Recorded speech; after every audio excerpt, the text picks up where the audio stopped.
Hola, nosotros vamos a hacer un análisis breve de lo que son los libros de texto gratuitos, específicamente del tercer año de primaria.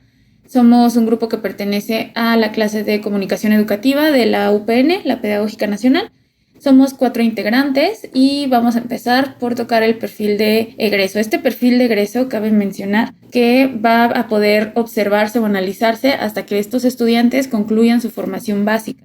Ahorita me voy a meter un poquito más, pero les dejamos esta pantalla para que, si gustan, puedan analizarla. Este plan de estudios está constituido en 6 fases. Nosotros, que vamos a hablarles del tercer año de primaria, estamos en la fase 4 y básicamente nos habla de 4 campos formativos a través de una metodología de aprendizaje basado en proyectos con 7 ejes articuladores que voy a explicar en un momento y un perfil de egreso en donde resalta mucho el pensamiento crítico a través de su forma de pensar y busca formar ciudadanos activos que estén concentrados en la diversidad, en la igualdad y equidad de género, la naturaleza, la interpretación de hechos y la interpretación de procesos. Los campos formativos son 4: lenguajes, que corresponde a español, inglés y artes, saberes y pensamiento científico, matemáticas, biología, física y tecnologías, ética, naturaleza y sociedad, geografía, historia, formación cívica y ética, que es lo que engloba este campo formativo, y por último, de lo humano y lo comunitario, relevante educación física, vida saludable y socioemocional. Los campos formativos, que son los que acabo de mencionar, van a aparecer con esta simbología dentro de los libros. Esto pretende hacer que los estudiantes sean un poco más conscientes de lo que están aprendiendo en el momento que lo están revisando en el libro de texto. Y los ejes articuladores, que son estos de aquí, tienen que ver con el perfil de egreso y van a aparecer con estos símbolos también en todos los libros cada vez que se toque un tema relevante a estos ejes articuladores. Aquí pusimos un poquito de lo que son los libros de texto. El índice nos puede permitir analizar cómo es que están divididas estas temáticas y nos especifica campo formativo de lenguajes, en qué páginas lo encontramos, cómo se llaman los temas. De este lado podemos ver que va a ir progresando según una estructura específica. Comenzamos con lo que sabemos. ¿Qué es lo que sabemos de este tema en particular? Aquí nos habla acerca del cuidado del agua. Si seguimos avanzando, nos propone directamente un proyecto, lo que haremos, donde nos lo explica. ¿Qué es lo que vamos a hacer? Y ahora, ¿cómo lo vamos a hacer? Del lado derecho podemos observar cómo lo vamos a hacer. Bueno, pues paso 1, 2, 3, 4, con la intención de que los estudiantes estén bien centrados en cuáles son las actividades que vamos a realizar a partir de ahora y también para fungir como una guía. Del otro lado, lo que necesitamos saber. Ya sabemos qué vamos a hacer y cómo lo vamos a hacer. Para esto vamos a contextualizarnos en qué es lo que necesitamos saber y cómo lo vamos a obtener. Y pues aquí sugiere una serie de actividades para que los estudiantes se vayan contextualizando con este proyecto y lo comiencen a desarrollar. Continuamos con ejemplos de lo que se les está mostrando a partir de ahora. Les piden que realicen un mapa mental y les dan algunos ejemplos de cómo pueden hacerlo. De esta forma encontramos otras áreas, nos acercamos, lo construimos y reorientamos, que tiene que ver con esta retroalimentación que sucede entre pares, entre equipos y sobre todo con el docente y los estudiantes. Lo comunicamos. En esta ocasión ya sabemos cómo vamos a realizar el proyecto, por qué es importante, cómo lo vamos a hacer, qué necesitamos saber, pero una parte muy importante del aprendizaje basado en proyectos es comunicarlo, es exponerlo a la comunidad para que otros puedan enterarse de lo que nosotros estamos aprendiendo. Entonces vamos a comunicarlo, qué es lo que sabemos. Vamos a revisar otra área en donde revisamos la experiencia, qué es lo que sabe la comunidad a partir de ahora y cómo vamos a poder acercarnos a esa comunidad, que son estas áreas que va marcando en el libro. Si se dan cuenta, del lado izquierdo permanecen estos ejes articuladores señalados específicamente para que los niños puedan irlos relacionando con lo que están aprendiendo. Y pues entonces llega la hora de concluir este proyecto. Lo comunicamos a partir de actividades específicas que le dicen a la comunidad cómo pueden enterarse de esto nuevo. Bueno, y ahora tenemos por consiguiente cómo es la comunicación libro-estudiante. La comunicación libro-estudiante se da de forma instruccional. A pesar de ello, incita a un pensamiento crítico en la mayor parte de cuestionamientos o actividades, a la comunicación entre todos desde el respeto, desde la equidad epistémica. A partir de la repetición, se busca crear en el estudiante la conciencia sobre considerarse parte de la comunidad, así como de lo que realmente se pretende con las actividades o el sentido de estas, desde lo lúdico, la generación de interés, entre otras cosas. ¿A qué nos referimos con equidad epistémica? La equidad epistémica es la que va a regular la interacción social, sobre la cual se forjará el aprendizaje, donde todos los fondos de conocimiento de todos tendrán la misma validez, sin ninguna jerarquización, independientemente de la posición. La comunicación libro-docente-estudiante. En todos los libros la intención es el uso en comunidad, también comprendiendo la integración del docente, de padres de familia y en algunas ocasiones los miembros de los alrededores que sean ajenos a la institución. En el libro donde se destaca más esa intención es en el de Nuestros Saberes, libro para alumnos, maestros y familia, en el cual se halla una gran cantidad de información en donde todos podrán participar para la explicación o la intervención, favoreciendo un libre diálogo donde podrán ser partícipes del aprendizaje del estudiante, así como también favorecerse del mismo. Relación con la psicología educativa. Como psicólogos educativos debemos tener conocimiento de los planes y programas de estudio que rigen el sistema educativo, así como de aquellas herramientas que orientan y facilitan el proceso de enseñanza-aprendizaje. Esto nos permitirá explorar la aplicación y adecuación de contenidos y materiales para exitosamente lograr los objetivos educativos propuestos.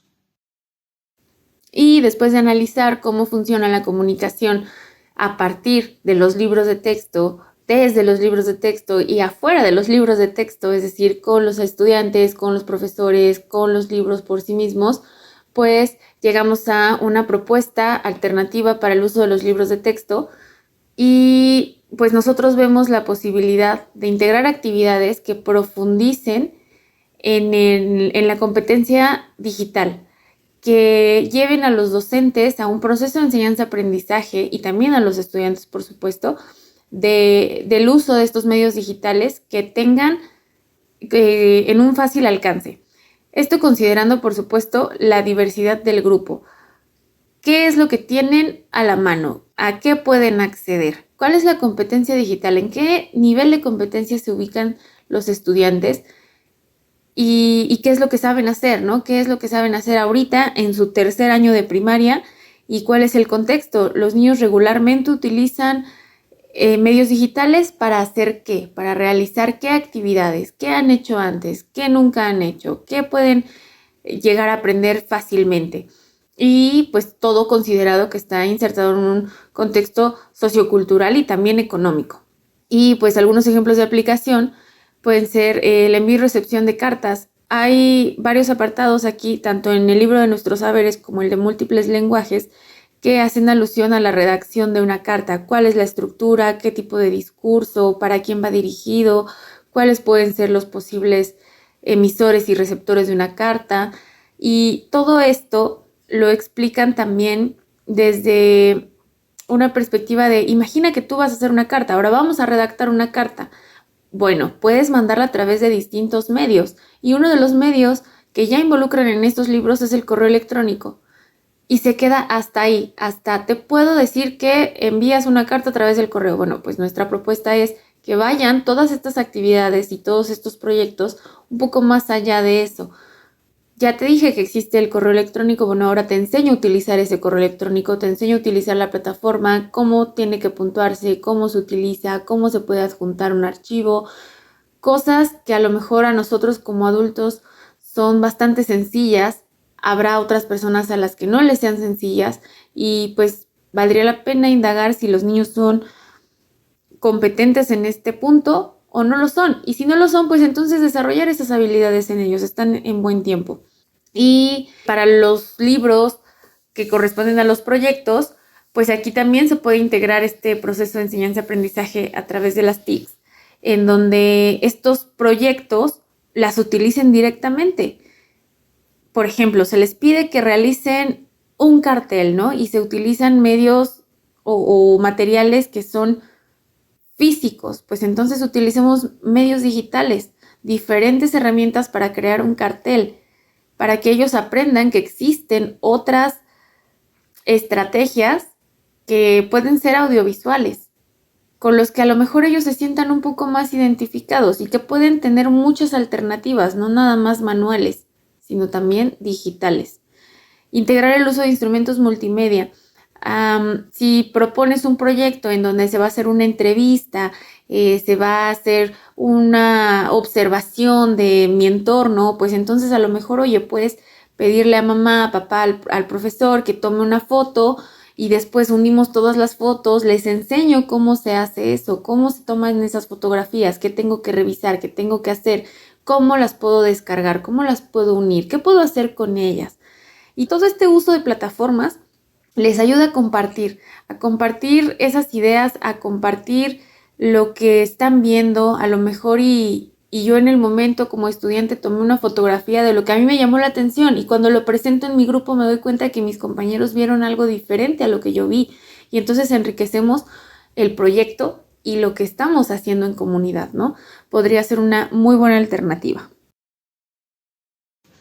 Por consiguiente, tenemos la propuesta política y el análisis crítico. Como hemos visto a lo largo del año, hay múltiples críticas mayormente negativas hacia los libros de texto, pero esto no solo es debido a una posición ideológica, sino también a la influencia de muchas de estas ideologías y de los medios de comunicación masivos, que mayormente propagan desinformación porque no se dan tiempo de leerlos, porque no hacen un análisis sin dejar de lado su posición, sino que a través de los pseudoanálisis se busca influir en la población. También tenemos lo que se llama la territorialización, que es asociada a un proceso en el cual un sujeto, comunidad o grupo social se apropia y se vincula con un lugar físico. Aquí el riesgo es cuando ese lugar que se plantea ser físico se mueve al terreno de las ideas, donde las personas se apropian o abrazan la implantación de ciertas ideologías y se oponen a todo lo que sea exterior a ellas. El papel de la escuela es sumamente importante para poder mitigar este fenómeno,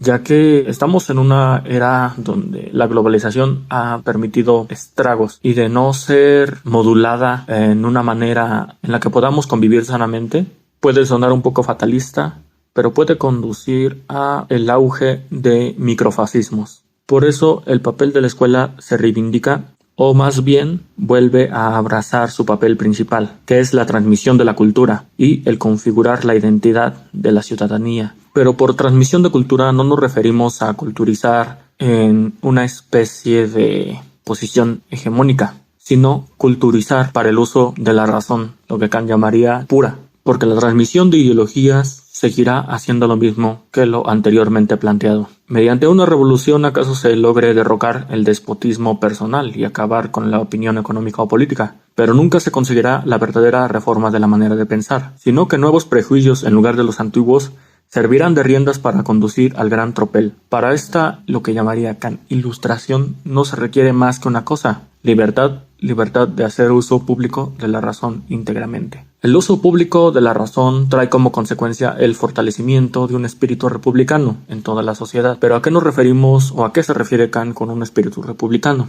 El espíritu republicano es aquel donde los ciudadanos vigilan y presionan desde la sociedad civil para que el gobierno cumpla con su imperativo moral de legislar y decidir como si el pueblo fuese efectivamente quien elabora las leyes, no solamente ir a votar, no solamente ejercer el derecho de sufragio. Así que la propuesta es el uso libre de la razón, independientemente de la posición y el fondo de conocimientos. Y esto solo puede ser logrado a través de la culturización, a través de la enseñanza, del aprendizaje y contundentemente de la escuela.